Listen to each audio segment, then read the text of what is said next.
நற்செய்தி வாசகம்.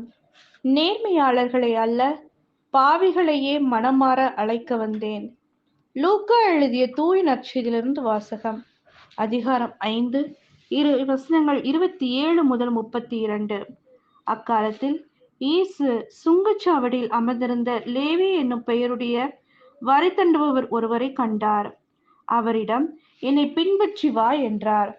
அவர் அனைத்தையும் விட்டுவிட்டு எழுந்து இயேசுவை பின்பற்றி சென்றார். இந்த லேவி தம் வீட்டில் அவருக்கு ஒரு பெரிய விருந்து அளித்தார்.